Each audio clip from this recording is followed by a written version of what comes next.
6월에 실력이 넘치는 우리 6월 두 번째 주일 예배에 오신 여러분들에게 하나님께서 큰 은혜 주시기를 바랍니다. 지친 나그네가 냉수 한 그릇으로도 힘을 얻을 수 있듯이 우리가 살다 보면 이런 얘기 저런 얘기 가짜도 많이 듣고, 그렇지만 두 손 들고 찬양합니다. 그 찬양 부르면서 하나님 은혜가 막 예배 전부터 오는 그런 은혜가 있지 않습니까? 그런 은혜를 사모하는 가운데 여러분들이 힘을 입을 수 있기를 바랍니다. 서울이요, 얼마나 큰 도시인지 모릅니다. 그래도 이 대한민국은 눈을 들어서 동서남북을 보면 지금 숲이 울창하고 나무가 울창한 나라가 되었습니다. 아마 전 세계에서 이 나라에 숲이 이렇게 울창한 곳은 얼마 되지 않을 것입니다. 북한은 지금 민중상이 너무 많습니다. 제가 고등학교 때가 70년대예요. 1977년 2월 달에 고등학교를 졸업을 했습니다. 그때까지만 해도 학교에서 교련복을 입고 민둥산에 가서 나무를 심었다는 것 아십니까? 이름은 붙여놓지 않았지만 저 아래쪽 동네에 제가 심었던 나무가 지금 울창하게 커가고 있다는 것 아시겠습니까? 여러분, 50년이 지났습니다. 전 세계 사람들이 대한민국이 살림을 어떻게 이렇게 잘 조성했느냐 배우러 오고 있습니다. 한 국가가 변하는데 50년이 필요했던 겁니다. 여러분, 40대에 잘 되기를 바랍니까? 20대에 씨앗을 심기를 바랍니다. 50대에 멋있게 살기를 바랍니까? 30대에 씨앗을 심기를 바랍니다. 80대, 90대에 하나님의 축복으로 멋있게 살고 싶습니까?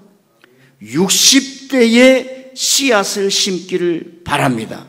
그럼 여러분이 생각해야 돼요. 그 씨앗이 뭘까?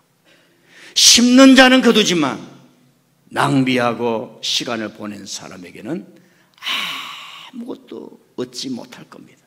그러나 우리가 믿는 것은 하나님이 우리에게 힘을 주셔서 씨앗을 심는 지혜를 주셨고 씨앗을 심는 열정을 주셨고, 여러분들이 하나님께 나오면 하나님과 같은 마음과 패션을 담을 수 있을 줄 믿습니다. 우리는 지난 4월 21일부터 원대한 믿음의 여행을 하고 있습니다. 이 믿음 시리즈의 여행이 여러분들에게 유익하고 즐겁고 성령님과 동행하는 여행이 되어서 성경 안으로 깊이 여행하는 길잡이가 되기를 소망합니다. 성경 안으로 깊이 들어가서 성경은 세종대왕께서 가르쳐 주신 이 활자로 되어 있습니다. 그런데 이 성경 안에는 하나님의 마음이 담겨 있고 하나님의 음성이 담겨 있어요. 어머님이 눈물을 흘리며 쓰고 간 그 편지를 읽을 때 자식은 글자를 읽는 것이 아니라 이미 안 계시지만 어머니의 마음과 닿지 않습니까? 이 믿음 시리즈를 하면서 우리 교우들은 글자를 아는 것이 아니라, 성경을 아는 단계가 아니라 하나님의 음성과 부딪힐 수 있는 그런 은혜가 있기를 바랍니다. 2000년 전의 사람들은 예수님으로부터 직접 말씀을 들었습니다. 2000년 후인 저와 여러분들은 제 설교를 통해서 간접적으로 예수님의 말씀을 듣고 있습니다. 그러면 질문이 일어납니다. 2000년 전에 직접적으로 예수님의 말씀을 들었던 사람들이 믿음이 더 크고 분명하게 일어나겠습니까? 2000년 후인 저와 여러분들처럼 지금 제 설교를 통해서 간접적으로 말씀을 들으면 믿음이 더 잘 생기겠습니까? 앞쪽입니까? 뒤쪽입니까? 벌써부터 조는 분들이 있으니까 한번 질문해 봅시다. 퀴즈 갑니다. 퀴즈. 요즘은 퀴즈로 나오더라고요. 자, 앞쪽입니까? 뒤쪽입니까? 뒤쪽이요. 앞쪽이요. 2000년 전에 가서 사시길 바랍니다. 답은 yes and no입니다. 2000년 전에 예수님의 직접적으로 말씀을 들은 사람 중에도 저놈 죽이겠다, 저놈이라 그래서 예수님 죄송합니다, 예수님 죽여야겠다는 사람도 나왔습니다. 2000년이 지난 이후에 간접적으로 예수님의 말씀을 들었던 사람들 중에 나는 예수님의 음성을 들었습니다. 이 성경을 통해서 지금까지 수 없는 사람들이 변화를 받고 자기 인생을 새롭게 살았습니다. 그런 사람이 나타났습니다. 왜 그럴까? 우리가 성경적 답을 합니다. 성령의 역사가 있으면 믿음이 직접적으로 들었던 간접적으로 들었던 역사가 있는 줄 믿습니다. 믿음이 일어납니다. 그럼 또 질문합니다. 성령의 역사가 무엇인가? 계속 예배해 오십시오.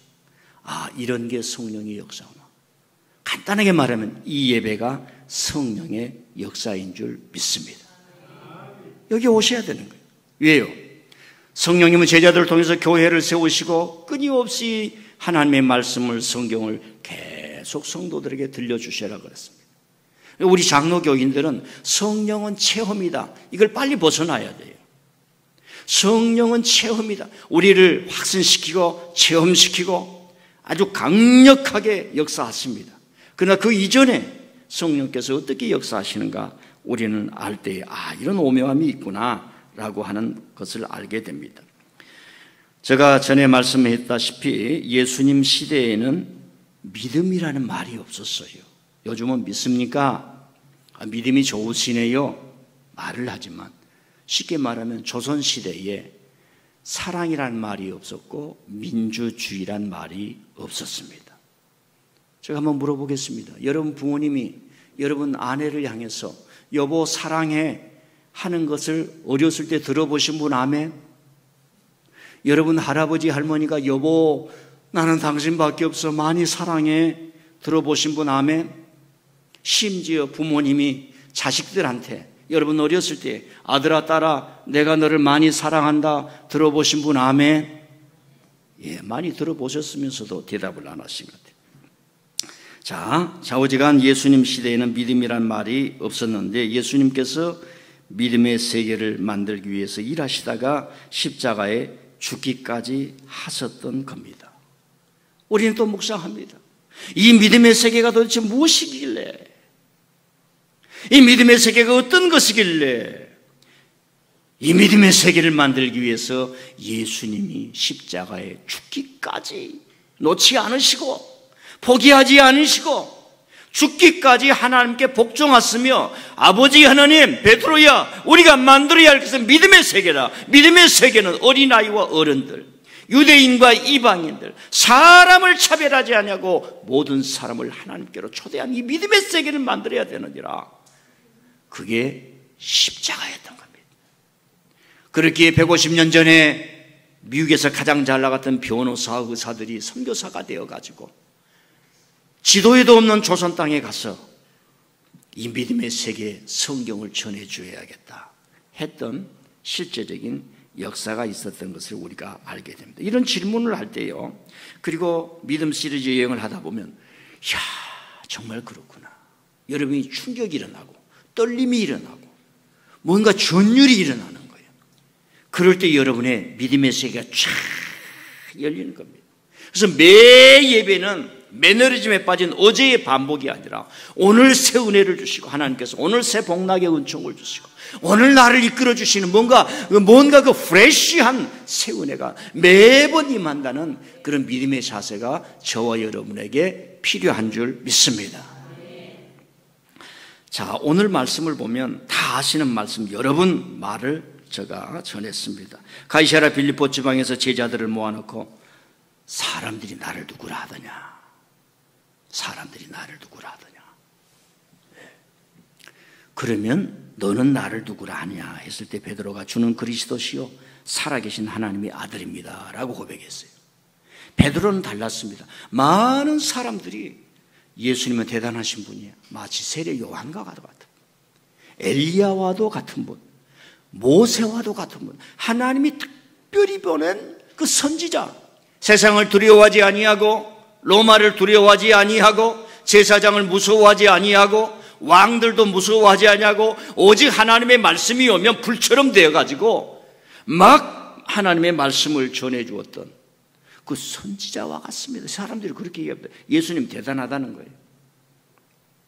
그런데 베드로가 아닙니다. 내가 볼 때 선생님은 그분들이 아닙니다. 제가 볼 때 선생님은 선지자가 아닙니다. 주님은 그리스도시요 살아계신 하나님의 아들입니다. 제가 얘기했죠. 예수님이 그날 밤 주무셨을까요? 못 주무셨을까요? 잠을 잘 수가 없습니다. 이야, 진짜 제자가 나왔구나. 진짜 나를 닮은 한 제자가 나왔구나. 잠을 잘 수 있습니까? 그때 예수님이 이제 제자들을 알게 되고 믿게 되는 겁니다. 같이 모여봐라. 모여봐라.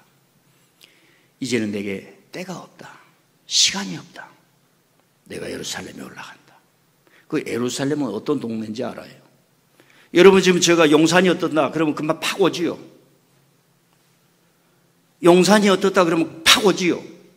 2000년 전에 예루살렘에 내가 올라가겠다. 제자들은 팍 오는 겁니다. 팍 오는 거예요. 그리고 거기에 쟁쟁한 사람들, 장로들, 제사장들, 그런 사람들에 의해서 내가 많은 고난을 받고 죽게 될 것이다. 그랬어요. 여러분 이게 이해가 됩니까? 베드로가 안 됩니다. 안 됩니다. 그 말을 원문으로 보면 싸웠어요. 이야, 베드로와 예수님이 싸운 장면이 어떻게 됐을까? 싸웠어요. 안 됩니다. 그런 얘기 다시 하지 말라. 안 됩니다. 다시 하지 말라니까. 안 됩니다. 다시 하지 말라니까. 예수님이 그런 과정을 거쳐서 베드로가 그 고집을 안 보니까 사탄아 물러가라. 제가 혹시 여러분들에게 우리 장로님들에게 사탄아 물러가라 그러면 난리가 날 거예요. 그런 과정이야. 이 십자가 과정. 너는 하나님의 일을 생각하지 아니하고 사람의 일을 생각하는구나. 그러니까 이 예수님의 십자가에는 로마 군병들이 못을 박아 죽이는 살해시키는 살육하는 장면 그것은 겉모습이고 그 안에 우리를 구원하시기 위한 여호와 여러분을 구원하시기 위한 어마어마한 하나님의 사랑이 들어있는 거예요. 여러분 저와 여러분 앞에서 하나님 당신의 아들이 죽는 모습을 보고 처절하게 가슴이 찢어지면서 주님 제가 죄인입니다 이렇게 고백하지 않으면 안 되기 때문에 예수님의 십자가 그것이 있었던 것입니다. 그러면서 하는 얘기가 그런 거예요. 누구든지 나를 따라오려든 자기를 부인하고 자기 십자가를 지고 나를 따라올 것이다. 천하보다 중요한 것이 목숨이래. 천하보다. 그런데 이 목숨을 진짜 얻고 싶느냐 이 말이에요. 이 목숨을 얻고 싶으냐 이거예요. 그는 그 목숨을 내게 내놔라. 그러면 얻게 될 것이다. 이게 이해가 됩니까? 여러분 지금 한 목을 만져보세요. 목에 숨이 있어. 목에 숨이. 이거 여러분 거예요? 누구 거예요 지금? 이 말씀이 뭘까? 그런 생각을 합니다. 이 말씀으로 들어가기 위해서는 네 가지를 알아야 합니다. 첫 번째로는 왜 이 말씀을 하셨을까 이 말입니다. 왜 이 말씀을 하셨을까? 자, 예수님은 시간이 없습니다. 곧 예루살렘에 올라갑니다. 다시 만날 기회도 없습니다. 타이밍이 이 타이밍밖에 없습니다. 그리고 하나님을 믿는 것은 그저 그렇게 믿는 게 아니라 하나님을 믿는 건 온 마음 다하고 목숨 다하고 뜻을 다해 믿는 것이다. 참 이게 잘 안 되죠. 제가 설교를 이렇게 하지만 기대감이 있어요. 오늘 오신 분들이 이 말씀 듣고 주여 육군 일병으로 가기 위해서 징병에서 논산에서 훈련받으면 대한민국을 지키는 군이 된다는데 맞아. 십자가를 지고 내가 교회를 위해서 신앙생활 해야지 모든 성도들이 되기를 바라는데 다 그런 사람 되기를 바랍니다. 왜 이 말씀을 하셨을까요? 왜 이 말씀? 예수님에게는 시간이 더 없어요. 그리고 마지막으로 가르쳐주는 말씀의 의미가 있습니다. 유언적 성격이에요. 그러니까 목숨을 요구하는 거예요. 여러분 자녀들 진짜로 공부시키겠습니까? 태블릿 PC 다 빼기는. 중국도요 청소년들 하루에 30분 이상을 이 스마트폰 못하게 해버렸어요. 법으로. 싱가포르도 마찬가지입니다. 제가 지금 기록은 있는데 정확한 것. 정말로 제자를 만들고 싶습니다. 정말로 내 자식을 만들고 싶습니까? 방임하는 게 아니라 정확하게, 교회도 마찬가지입니다. 온 교우들이 어떻게 하면 하나님의 말씀으로 들어가서 그 예배에서 성삼위 하나님의 영광을 맛보고 그 심령이 다시 살아나는 그런 교회, 그런 예배, 그런 일꾼, 그런 피택자들, 그런 성도들, 그런 여러분들이 되어야 할 줄 믿습니다. 저는 20대 때 하나님 제게 시련을 주셔서 두 손 들고 다 항복하게 만들어서 이제 그런 경험을 통해서 축복을 하신 거 있는데 사람마다 달라서. 두 번째로는 언제 이 말씀을 하셨을까가 굉장히 중요합니다. 언제 이 말씀 하셨느냐? 가이사랴 빌립보 지방에서 제자들이 예수님은 세상 사람들이 말하는 사람들이 아닙니다. 세상 사람들이 말하는 사람들이 아닙니다. 세상 사람들이 말하는 사람들이 아닙니다. 주는 예수 그리스도이십니다. 하나님 우리에게 보낸 그리스도, 하나님이 세우신 분입니다. 하나님이 세우신 분입니다. 그리고 하나님의 아들이십니다. 이제 조금 어려운 얘기인데 이때 당시는 이 그리스도와 하나님의 아들이라는 말은 마지막 날에 와서 구원하신다는 선지자들이 가르쳐준 종말의 마지막에 저와 여러분을 구원하신다는, 주님은 우리를 구원하신 분입니다. 이 고백을 하는 거예요. 여러분 성도들끼리도요, 우정을 나누면서도요, 목사와 성도들 간에요, 우리가 예수님 잘 믿고 멋지게 살아가십시다. 이런 고백이 필요하지 않습니까? 이런 고백이 필요하지 않아요? 세 번째로는 제자들은 과연 이 말씀대로 살았을까 이 말입니다. 아니, 목숨 내놓으라고 그러는데, 십자가를 지라고 그러는데, 제자들은 십자가를 지고 살았을까요? 안 살았을까요? 그 말씀을 보면서 제자들이 어떻게 이 말씀을 받았을까? 나는 어떻게 이 말씀을 받아야 하는가를 알게 되는 겁니다. 아, 이 말씀은 받는 거구나. 나를 살려주는 말씀이구나. 나의 목숨을 살려주는 말씀이구나. 마지막으로요, 이 말씀의 진짜 의미는 무엇일까라고 하는 겁니다. 다 여기 보세요. 이 말씀의 진짜 의미는 무엇일까? 예수님 당신이 십자가를 지고 목숨을 하나님께 내놓는다는 말이에요. 그러니까 우리가 성경을 처음에 할 때는 글을 읽습니다. 글을. 성경은 글을 전하는 게 아니에요. 예수님을 전하는 거예요. 태초에 말씀이 계시니라. 그 말씀이 하나님과 함께 계셨으니 그 말씀은 곧 하나님이시다. 성경에서 하나님이 이 길을 가시는구나. 예수님이 이 길을 걸어가시는구나. 그런 의미라는 말입니다. 그러니까 우리가 잘못하면 예수님이 왜 내 목숨을 내놓으라고 그래? 그런 게 아니에요. 나를 살려주시고 나에게 목숨을 주시게, 생명, 영생을 주시기 위해서 예수님 당신이 십자가를 짊어지고 가시는구나 라고 하는 걸 알게 됩니다. 그러면 우리가 이렇게 한번 적용을 해봅니다. 지난주에 우리는 항존직을 선택했습니다. 왜 이때인가 이 말입니다. 왜 이때인가? 왜 이때인가? 제가 말할 수도 있지만 여러분이 스스로 깨달을 수 있기를 바랍니다.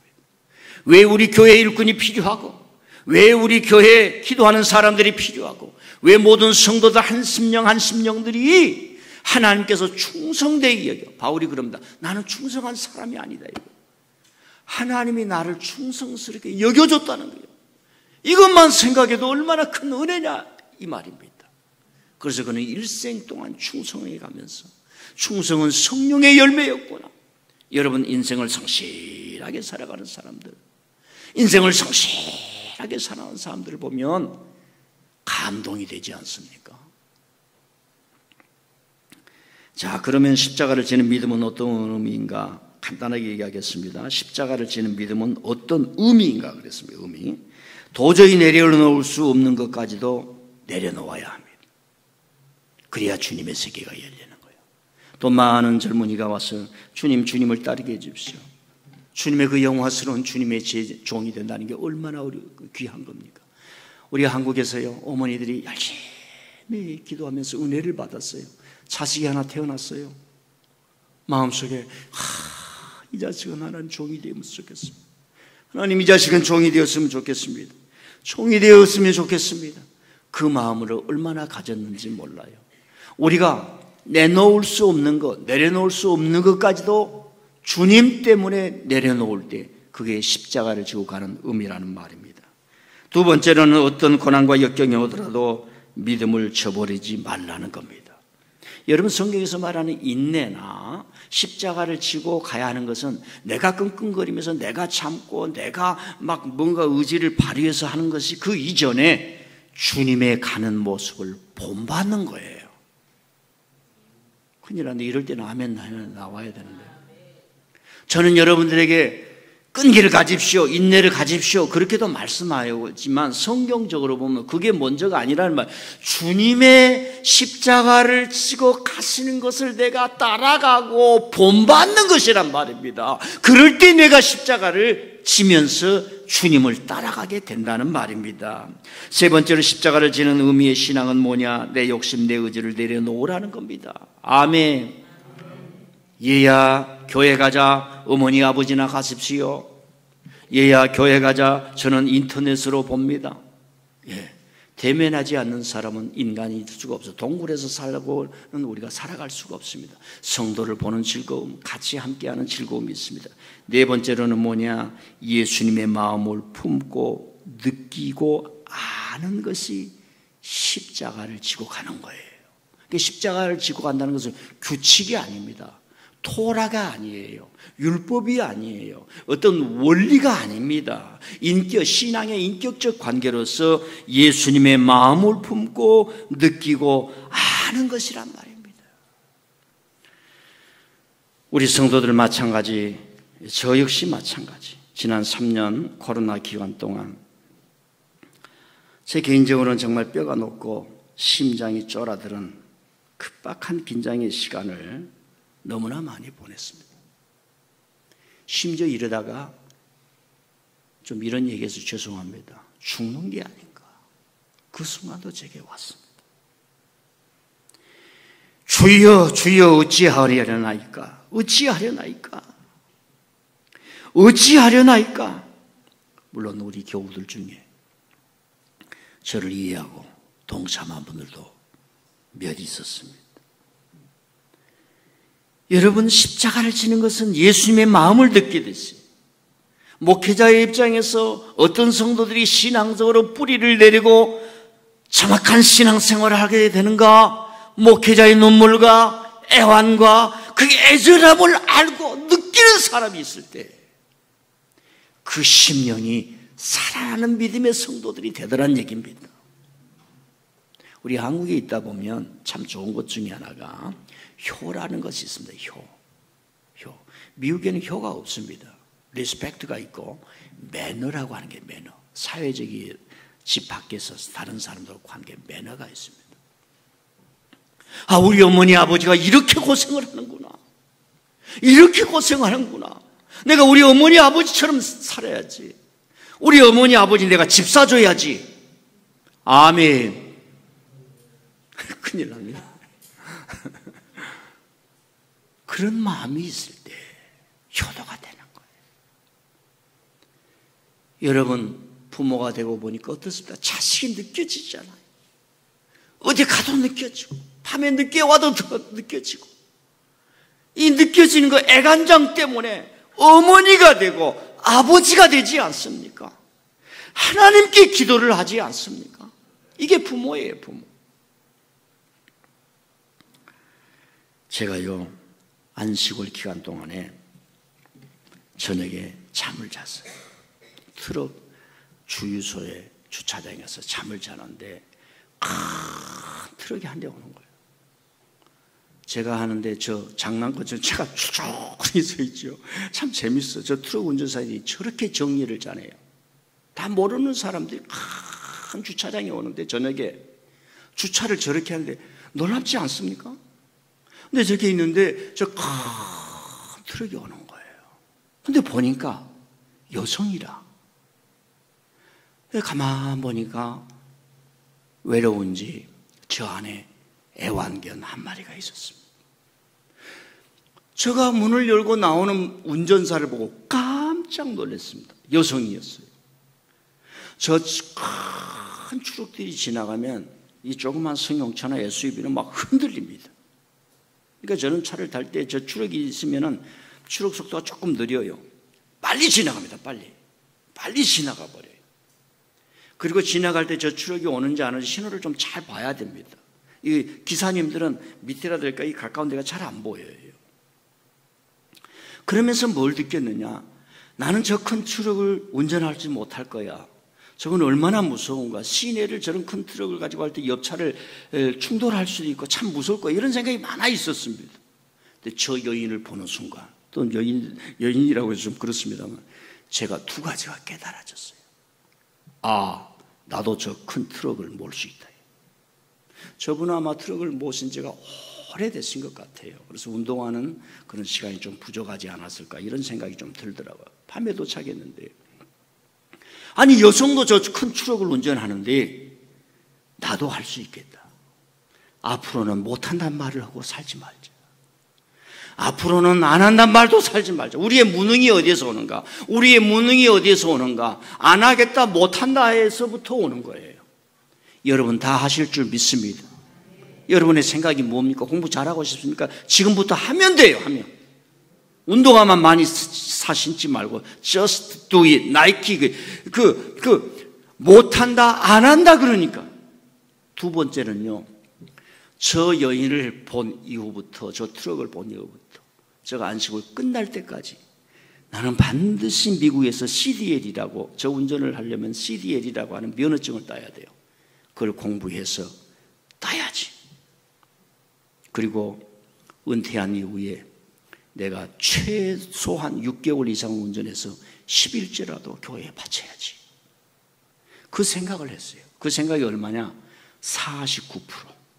운전을 한다 49%? 아니면 내가 저 나이가 되면 감각이 떨어질 텐데 그때 운전을 할 수 있겠느냐? 제가 왜 그런 생각을 갖겠어요? 내 뼈가 녹는 시간을 거쳤고 이 교회를 놓을 수가 없고 뭔가 붙들어야 하나님을 믿는 그런 교회가 되기 때문에 저 추력은 그날 저녁에 저에게 많은 영감을 주었어요. 사랑하는 우리 성도들이요, 젊은이들이요, 못한다, 안 한다는 말을 하지 마시고 지금부터 뭔가 할 수 있는 씨앗을 심기를 바랍니다. 하나님이 우리에게 원하는 이 믿음은 십자가를 지는 믿음이에요. 십자가를 져야 내가 산다는 거예요.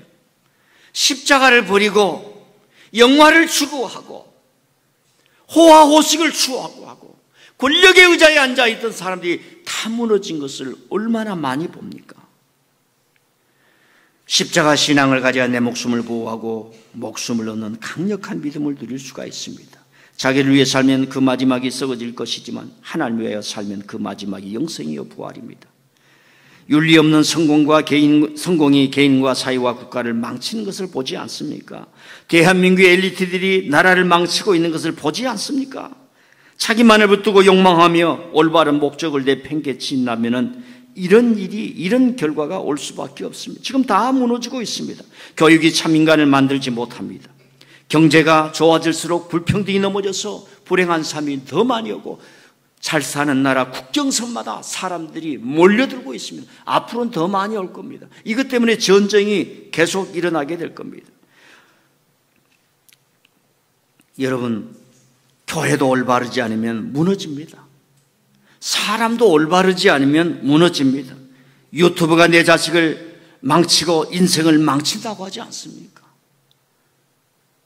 아마존은 미국의 경제 생태계를 망치는 주범이라고 지금 미국이 결론을 내렸습니다. 100년 전에 우리가 잘 아는 록펠러, 철강한 석유왕, 그런 철도왕들, 카네기, 그 석유회사, 그런 사람이 독점을 해서 돈을 에베레스트만 쌓았어요. 국가가 개입해서 다 회사를 쪼개버렸습니다. 누구든지 회사를 할 수 있고 경쟁을 하도록 만들었습니다. 그래서 미국 경제가 잡아졌던 겁니다. 모든 것이 지금 무너지고 있는 거예요. 하나님 붙들어야 살 줄 믿습니다. 하나님 붙들고 바른 길을 걸어가야 될 줄 믿습니다. 예배 잘 드려야 할 줄 믿습니다. 마지막으로 하나만 소개를 해 올릴게요. 지금으로도 130년 전입니다. 1901년 가마드가지요. 그때 남과 북이라는 게 없었습니다. 남과 북이 조선인만 있었어요. 평양에서 선교사님이 사무엘 마펫 그 목사님이 한국 교회가 막 이렇게 생기는 거예요. 그러니까 목사님들을 이렇게 교회에 세워야 교회가 되는데 교회가 생긴다고 안 되는 게 아니에요. 그래서 신학교를 하자 그래서 맨 처음에 2사람이 신학생으로 왔어요. 그러다가 이제 언더우드 선교사님을 돕는 사람도 신학교를 지원하면서 이제 7명이 되었는데 미국에서 그 소식을 들은 여인이 있었어요. 그 130년 전에 이 여인은 네티 맥코미라고 하는 사람, 맥코미가 성이니까 남편 성이고 이름은 네티라고 하는 사람이에요. 저분은 자기 아버지가 태어나기 한 달 전에 돌아가셨어요. 어머니는 7살 때 돌아가신 거예요. 고아가 된 거예요. 그래가지고 할머니 손과 삼촌 손에서 자라는 뉴욕에서. 근데 이 아이가 얼마나 똑똑했는지 감리교에서 열심히 신앙생활하고 그런 불행과 나는 엄마 아빠가 없는데도 그걸 하나님 안에서 은혜를 받고 하나님의 축복을 믿으며 열심히 활동을 하는 거예요. 저 집안이 농업으로 굉장히 부유했다고 그래요. 그래서 삼촌과 할머니가 전적으로 서포트하고 이 아이가 얼마나 어렸을 때부터 그 좋은 일을 많이 했냐면 10대 후반의 일기장에 이렇게 써놨다고 합니다. 가장 가치 있는 것은 남들을 위해 좋은 일을 하는 것입니다. 이런 일은 어떤 즐거움보다 더 아름다운 향기를 남깁니다. 10대 후반 때 대의를 생각하는 거죠. 이러다가 21살 때 시카고에 있는 자기 친구 집에 방문한 거예요. 방문해서 거기에 있는데 거기서 미래의 남편 될 사람을 남자를 만나는 겁니다. 맥콤이라고 하는 남자를 만나는데 이 남자의 나이가 자기 나이보다 2배예요. 21살 여인인데 41살의 맥콤이에요. 근데 이분은 어떤 분이냐? 미국의 1800년대에 탈곡기를 발명을 해가지고 이게 기계로 탈곡을 하는 거예요. 이게 우리 탈곡을 어마어마한 거부예요. 그래서 이분도 장로교 장로님이세요. 그런데 이분도 고아야. 부모님을 빨려 있어. 그래서 은혜를 받아가지고 이분이 참 좋은 일을 하는데 결혼을 한 거예요.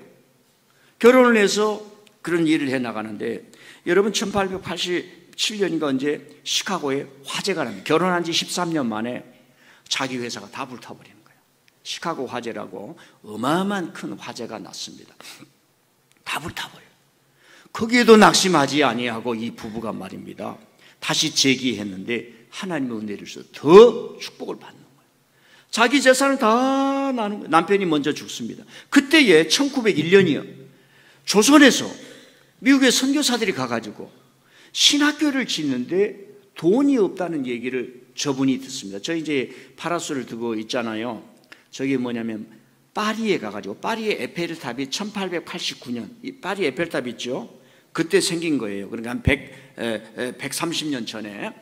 그래가지고 만국박람회를 하는 거예요. 만국박람회가 뭐냐? 부산에 우리가 유치하려고 했다 실패한 엑스포 있지요. 전 세계 대기업들을 유치를 해서 그 만국박람회를 한 달 동안 하는 거예요. 미국에서 거기까지 간 겁니다. 상당히 부호였고 그 상업 세계에서 두각을 나타냈기 때문에 갔겠죠. 그때에 조선에서 신학교를 짓는데 마하펫 선교사님 집에서 신학교를 한다는 얘기를 듣는 거예요. 한국 조선을 모르는 사람이. 그때에 돈을 보내줬는데 우리나라 돈으로 1만 환이라고 했습니다. 1만 환이 얼마나 했냐면 땅 5,000평을 평양의 하수구리에 삽니다. 그리고 신학교 건물도 세운 거예요. 5,000평을 샀으니까 애누리 해가지고 한 평에 100만 원이면 많습니까? 적습니까? 여러분 집에 땅을 한 평에 100만 원에 파셔요? 그럼 팔아요? 안 팔아요? 100만 원으로 계산해 보니까 5천억이야. 그게 참 계산하기가 어려운데 그렇게 했어요. 그러니까 학생이 더 불어나. 8년 만에 학생들이 130명으로 목회자 지옥이 되는, 그때 그렇게 한국에 하나님이 막 은혜를 부어주시니까 내가 목사님이 되겠습니다. 이 조선시대 망해가는데 하나님의 복음을 전했습니다. 이런 막 사람들이 나오는 거예요. 오늘 이 설교를 들으면서 목사님 제가 민들레 교회 일꾼 되겠습니다, 이런 일꾼이 나오시기를 바랍니다. 아니 설교 100번 들으면 뭐예요? 일꾼이 안 되는데. 여러분요, 8년인가 7년 후에 이분이 7만 원, 7배를 돈을 보내주는 거예요. 그래가지고 최초로 서양식으로 3층 학교와 기숙사를 지은, 190명이 들어갈 수 있는 기숙사를 지는 거예요. 그게 미국 사람이니까 공부하는 학생들이 1학년 때는 무조건 기숙사로 들어가서 합동생활을 해야 된다. 서로를 알아야 된다. 서로를 협력해야 된다. 이런 사고가 있는 거예요. 벌써 사회는 어떻게 해야 되느냐? 서로 합력해야 된다. 민들레 교우들도 서로 합력해야 된다. 밥도 같이 먹어야 된다. 집사님 이리 와서 잡수세요. 배불리 먹으면 뭐예요? 같이 먹어야죠, 같이. 그래가지고요, 그 일을 하신 거예요.